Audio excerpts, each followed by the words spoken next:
तस्वीर अंदर की आ रही है, अंदर की तस्वीर दिख रही है। मनीष सिसोदिया को लेकर के सीबीआई की टीम, पुलिस के अधिकारी दिख रहे हैं लेकर के जाते हुए राउज एवेन्यू कोर्ट। मनीष सिसोदिया पीली शर्ट में ही, कल जो पीली शर्ट उन्होंने पहनी थी उसी कपड़े में है।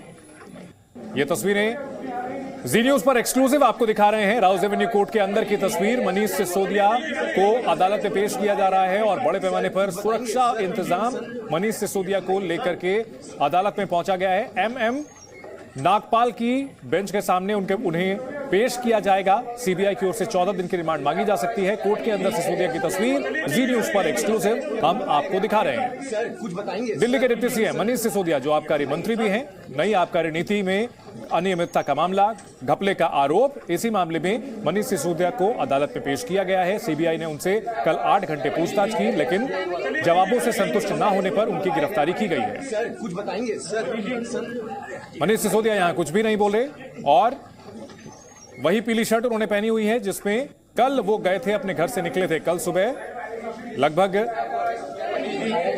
9:30-10 बजे के करीब वो निकले थे अपने घर से और उसके बाद राजघाट होते हुए सीबीआई मुख्यालय पहुंचे थे। सीबीआई के दफ्तर पर वहां उनसे पूछताछ हुई 8 घंटे और शाम को उनको अरेस्ट कर लिया गया। आज अब उन्हें राउज एवेन्यू कोर्ट में पेश किया गया है, एमएम नागपाल की बेंच के सामने। और सर कुछ बताएंगे। हमारे साथ राजू राज हमारे सहयोगी बाहर मौजूद हैं, राउज एवेन्यू कोर्ट के बाहर। राजू, जिस तरह का घमासान वहां देखने को मिल रहा था, पुलिस ने काफी बताया जा रहा है कि रणनीतिक तरीके से ये पेशी की है और गाड़ियां आगे बढ़ रही थी, पीछे बैरिकेड लगा दिया जा रहा था। क्या कुछ रहा घटनाक्रम, बताएं हमारे दर्शकों को। देखिए, निश्चित तौर पर मनीष सिसोदिया जब सीबीआई हेडक्वार्टर से निकले तो ये एक चुनौती थी दिल्ली पुलिस के लिए कि कैसे सुरक्षित बिना हडल के मनीष सिसोदिया को राउज एवेन्यू कोर्ट पहुंचा जाएगा, क्योंकि सुबह से ये आशंका जताई जा रही थी कि सुरक्षा एक बड़ा कारण है, लॉ एंड ऑर्डर की सिचुएशन बिगड़ सकती है।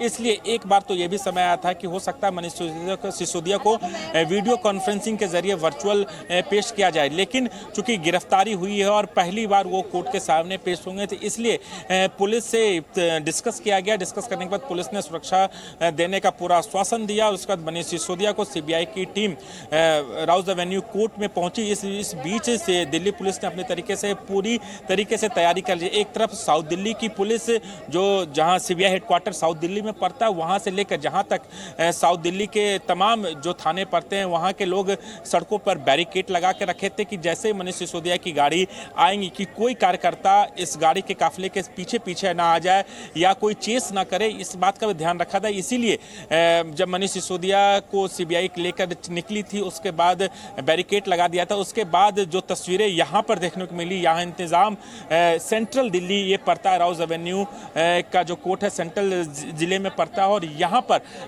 लॉ एंड ऑर्डर जो के स्पेशल सीपी हैं दीपेंद्र पाठक, वो खुद लगातार यहाँ मौजूद रहे। आप तस्वीरों में देखिए, ज्वाइंट सीपी परमादित्य यो यहाँ पर मौजूद हैं। एक एक चीज का इन्होंने निरीक्षण किया कोर्ट रूम के अंदर, जहां से मनीष सिसोदिया अंदर जाएंगे, बेसमेंट होते हुए कोर्ट रूम तक पहुंचेंगे, वहां से लेकर एक एक जगह पर सुरक्षा के पूरे इंतजाम किए गए। खुद तमाम आला अधिकारी इन जगहों पे घूमते रहे और उसके बाद इस सड़क को तब तक खुला रखा गया था जब तक मनीष सिसोदिया ने, जैसे ही लगा कि कुछ कार्यकर्ता यहां पर पहुंच सकते हैं, इसलिए 2 लेयर की सिक्योरिटी लगाई गई। पहले बैरिकेड लगाया गया, उसके बाद रस्से से लगाया गया ताकि मीडिया की आड़ में कोई दूसरा जो कार्यकर्ता है वो न घुस जाए, इसका भी पूरा खास ख्याल रखा गया। और यहाँ भी तस्वीरें देखिए कि दिल्ली पुलिस अपने तरीके से पूरी तैयारी कर रखी थी। दिल्ली पुलिस के अलावा सीआरपी और अर्धसैनिक बलों को भी तैनात किया गया है ताकि सुरक्षा में किसी तरह का चूक न हो, क्योंकि ठीक इसके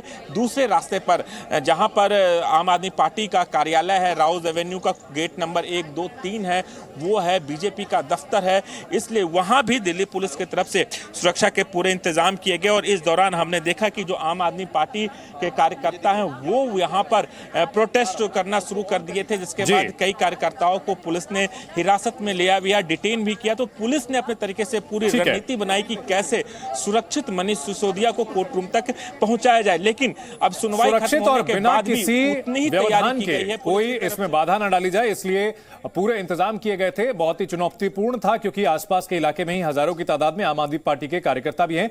जितेंद्र हमारे सहयोगी लगातार बने हुए हैं। जितेंद्र, बहुत हाई प्रोफाइल मामला है, इस पूरे मामले के किरदार कौन कौन से अहम हैं और मनीष सिसोदिया की गिरफ्तारी की स्क्रिप्ट कैसे लिखी गई, हमारे दर्शकों को बताएं। देखिए चंदन, इस पूरे मामले की अगर हम बात करें तो जो सबसे पहले जो मुख्य आरोपी हैं इसमें वो मनीष सिसोदिया हैं, जिनको कल गिरफ्तार किया गया है। इसके अलावा सीबीआई इसमें 3 आरोपियों को पहले गिरफ्तार कर चुकी है, जिसमें विजय नायर को गिरफ्तार किया गया था सबसे पहले सीबीआई की तरफ से। विजय नायर आम आदमी पार्टी का मीडिया और कम्युनिकेशन विभाग का मुखिया है और एक तरह से कहा जाए तो जो साउथ का जो कार्टेल है, जिसके ऊपर आरोप है कि साउथ कार्टेल ने ही 100 करोड़ रुपए आम आदमी पार्टी तक किकबैक के जरिए, हवाला के जरिए पार्टी फंड तक पहुंचाए हैं, जो शराब नीति घोटाले में जो फायदा पहुंचाया गया था। तो विजय नायर उसका सूत्रधार था। विजय नायर ने ही पॉलिसी बनाने में साउथ का जो कार्टेल था, शराब व्यापारियों का जो कार्टेल था, उसके साथ मिलकर के इस पॉलिसी को तैयार करने में शामिल